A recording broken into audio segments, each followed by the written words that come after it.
পাপার কান্না, রিদির কান্না। আমরা রিদিকে একটু রাখছি। রিদি, তোমার বাবাকে গুম করা হয়।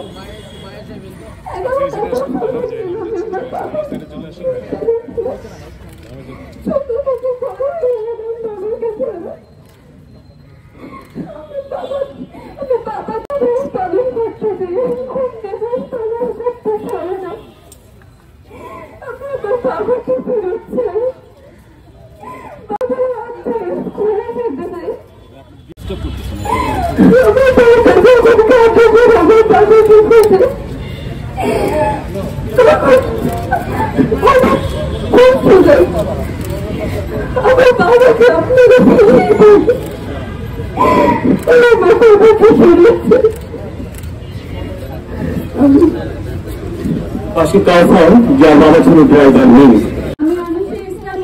আমার বাবা ইসমাইল হোসেন বাতন 2019 সালের 19 জুন মিরপুর থেকে র্যাব কর্তৃক গুম হন।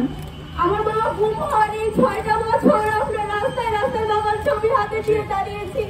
আমার ভাইয়ের তখন মাত্র 1 বছর ছিল, সে বুঝতো না তার বাবা কোথায়। সে প্রতি রাত অপেক্ষা করতো বাবা ফিরবে, আমরা ঘুমিয়ে যাই, তাই আমরা দরজা খুলতে পারি না। আমার ভাই সোফায় বসে থাকতো, বলতো বাবা আসবে।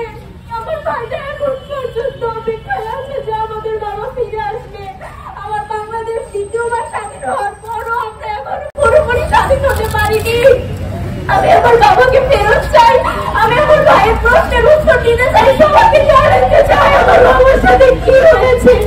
আমার বাবা জীবিত নাকি মৃত সেটা অন্তত আমি জানতে চাই। যারা মারা যায় তাদের কখন জিয়ারত করা যায়, কিন্তু আমরা এমনই হতভাগা যে আমরা জানি না আমাদের বাবা জীবিত নাকি মৃত।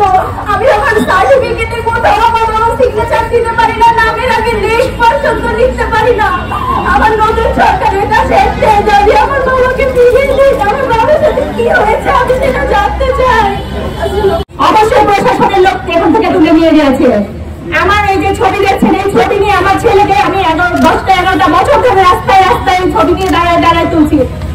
সবার কাছে আমি বিচার চাচ্ছি, সবার কাছে আমার স্বামীর খোঁজ চাচ্ছি, কিন্তু এখন পর্যন্ত আমি আমার এই 11 বছরের স্বামীর খোঁজ পাচ্ছি না। আমার পাশে দাঁড়ানো আমার এই ছেলে, এই ছোট এতটুকু ছেলে, সে দাঁড়ানো এই ছবি নিয়ে দাঁড়াতে দাঁড়াতে আজকে এত বড় হয়ে গেছে। এখন পর্যন্ত সে তার বাবাকে খুঁজে পায় নাই, এখন পর্যন্ত সে বাবাকে বাবা বলে ডাকতে পারছে না। এখন আমরা স্বাধীন হয়েছি, নতুন ভাবে স্বাধীন হয়েছি। এখন নতুন ভাবে স্বাধীন হয়ে আমি চাই আমার সন্তান সে যেন তার বাবাকে বাবা বলে ডাকতে পারে। আমি চাই না এই স্বাধীন দেশে আমরা সেই অধীন ভাবে থাকতে চাই না। আমরা চাই আমার স্বামীকে এই ছবি নিয়ে আমি আর 11 বছর ধরে আমি আর দাঁড়িয়ে থাকতে চাই না। আমি আমার স্বামীকে নিয়ে আপনাদের সবাই সামনে দাঁড়াতে চাই। আমি অন্তর্বর্তী সরকারের কাছে আমার আকুল আবেদন থাকবে, আমার সরকার যেন তার বাবাকে ফিরে পায়, আমি যেন আমার স্বামীকে ফিরে পাই, আমার স্বামী যেন তার ছেলেকে ফিরে পায়, তার বোনেরা যেন ছেলের বোনেরা যেন ভাই বোনেরা যেন তার ভাইকে ফিরে পায়। তারা প্রতিটা মুহূর্তে কাঁদে, তারা সবাই শুধু জিজ্ঞেস করে এখন কি সবাই ফিরে আসে নাই। তারা ছোট বেকার লোক আমাকে সবসময় বলতে থাকে কি বলবো আমার ছেলেটার খবর কি পাইছে। এখনো পর্যন্ত আমি তাদেরকে শুধু নিরাশ করে যাচ্ছে, তাদেরকে বলতে পারতেছি না যে হ্যাঁ আপনি ছেলেকে পাইছেন। আমি এখনো সেই 11 বছর আগের মতো প্রতিটা মুহূর্ত হয়ে একটা অপেক্ষায় থাকি যে একটা ফোন কল আসছে যে সোহেলকে ওখানে আমার জায়গায় রেখে আসা হয়েছে, সোহেলকে আমার কাল জায়গায় ছেড়ে দিয়েছি, আপনারা নিয়ে যান সোহেলকে। আমি প্রতিটা মুহূর্ত, আমরা প্রতি পরিবারের প্রতিটা মুহূর্ত সেই অপেক্ষায় থাকি যে কবে একটা ফোন আসবে যে সোহেলকে ওখানে দিয়ে গেছি, আপনারা সোহেলকে নিয়ে যান। আমি চাই সোহেল এখন আমাদের মাঝে ফিরে আসুক। সব স্বাধীনতা সবাই যেরকম স্বাধীনতা উপভোগ করে আমি